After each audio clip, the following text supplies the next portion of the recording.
ఏంటంటే ఈ యొక్క శుభదినమందు అందరూ కూడా ఆలోచన చేయాలి. మనం అనేక రకాలైనటువంటి పనుల మీద బిజీగా వెళ్తూ ఉన్నాం. కానీ ఒక్కసారి ఆలోచించండి, మన యొక్క జీవితంలో తెలుసో తెలియక ఎన్నో పాపములు చేసి ఆ పాప భారం మన మీద ఉంది. ఆ పాప భారంతో మనం చనిపోతే నిత్య నరకానికి పోవాలని దేవుడు సెలవిస్తూ ఉన్నాడు. అలాంటి నరకులను తప్పించడానికే ప్రభువైన యేసుక్రీస్తు మనం చేసిన పాపముల కోసం, మనం చేసినటువంటి అపరాధముల కోసం ఆయన కల్వారి శిలువలో ఆయన మరణనిమిత్తమై మరణించాడు. మరణనిమిత్తమై ఆయన చనిపోయి 3వ దినమును సజీవుడిగా తిరిగిలేసి ఉన్నాడు.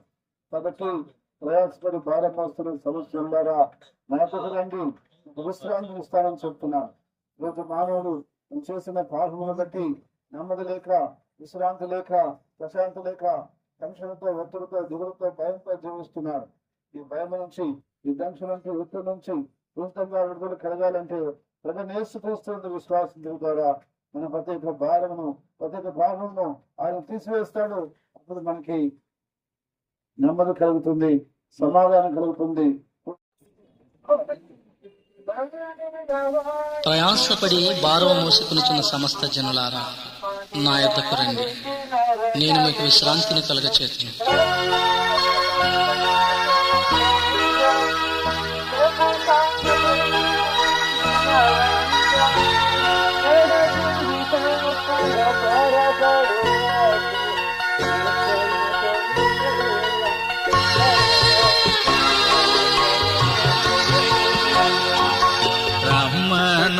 రమ్మనుచున్నాడు నిన్ను ప్రభు యేసు, వాంఛతో తన కరము చాపి రమ్మనుచున్నాడు.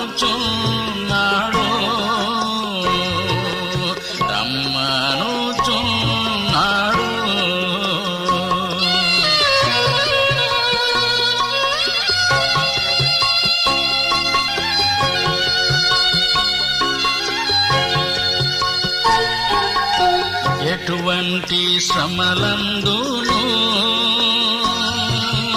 ఆదరణ నీకిచ్చునని, ఎటువంటి శ్రమలందును ఆదరణ నీకిచ్చునని గ్రహించి నీవు యేసుని చూచిన హద్దులని పొందేదవు. రమ్మనుచున్నాడు నిన్ను ప్రభు యేసు.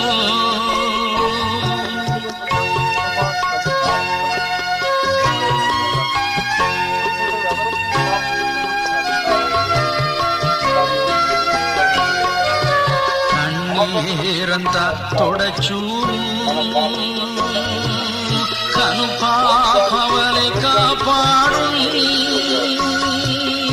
కన్నీరంతా తొడచూను, కను పాపవలె కాపాడు.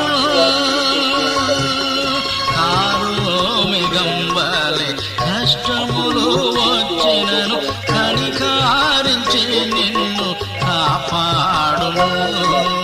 రమ్మనుచున్నాడు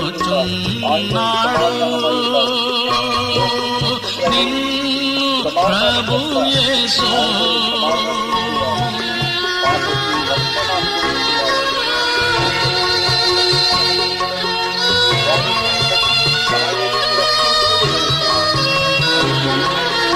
సొమ్మసిలు వేళలో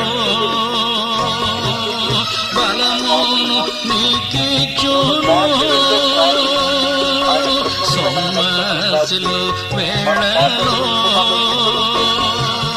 బలమును నీకిచ్చును. ఆయని నీ వెలుగు రక్షణయినందున ఆలసింపక నీవు త్వర